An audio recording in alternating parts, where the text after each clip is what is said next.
আমরা সবাই প্রযুক্তির সাথে বসবাস করি, প্রযুক্তির সবচেয়ে ভালো সুবিধাগুলো আমরা নিতে চাই, কিন্তু সবচেয়ে সমস্যা হচ্ছে তখনই যখন এই প্রযুক্তির অপব্যবহার হয় এবং এটা চরমভাবে মানবজাতিকে এবং আমাদের সবার অধিকার এবং সুনামকে ক্ষুণ্ণ করে।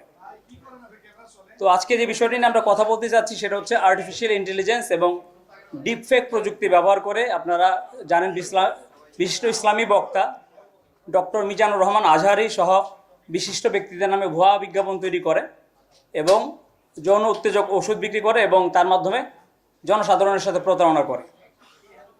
তো এ সংক্রান্তে একটি মামলা আমাদের পল্টন থানায় ইতিমধ্যে রুজু হয়েছে, মামলা নাম্বার 19 এবং তারিখ হচ্ছে 23/4/2026। সাইবার সুরক্ষা আইনের 22 এবং 27 ধারায় মামলাটি রুজু হয়েছে।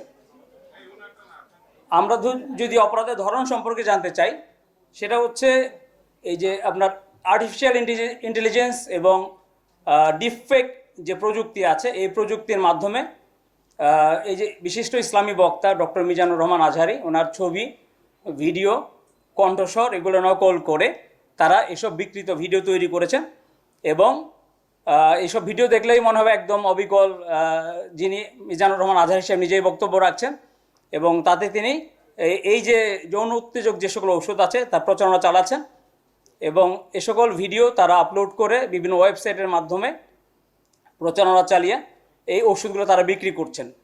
মূলত দুইটি ওষুধ, ইউরোসিন এবং জেনসিং নামে দুইটি ওষুধ তারা বিক্রি করছেন, সাধারণ মানুষকে প্রতারিত করছেন।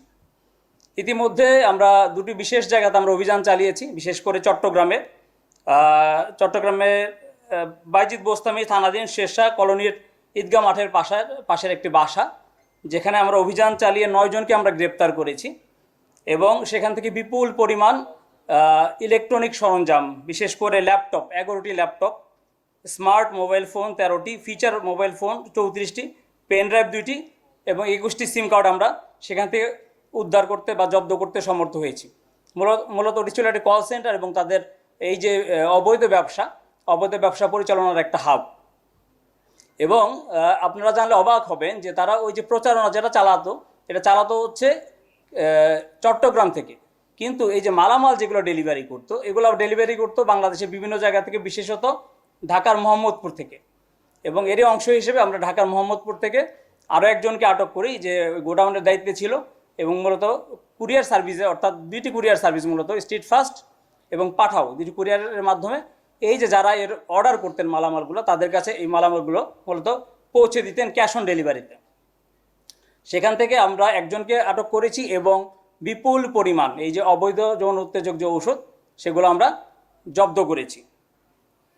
আর এর সাথে যাদেরকে আমরা গ্রেপ্তার করেছি ইতিমধ্যে 10 জনের কথা আমি বলেছি। এই 10 জনের সবারই বয়স হচ্ছে আপনার 19 থেকে 24-এর মধ্যে। এর মধ্যে প্রধান যিনি ব্যক্তি সারাবাত হোসেন, অর্থাৎ অর্গানাইজার, সে হচ্ছে মূলত প্রযুক্তি সম্পর্কে তার সামান্য পড়াশোনা আছে এবং সে ওয়েব ডিজাইন করতে পারে। ফেসবুক সহ বিভিন্ন সামাজিক যোগাযোগ মাধ্যমে এই প্রচারণাগুলো তারা চালিয়ে থাকে। আর আরও একজন গুরুত্বপূর্ণ ব্যক্তি হচ্ছে সাফায়েত হোসেন শুভ, যে মূলত এই যে ডিপফেক এবং আর্টিফিশিয়াল ইন্টেলিজেন্স ব্যবহার করে এই মিজানুর রহমান আজহারির যে প্রচারণা সেগুলো তারা তৈরি করেছে। এ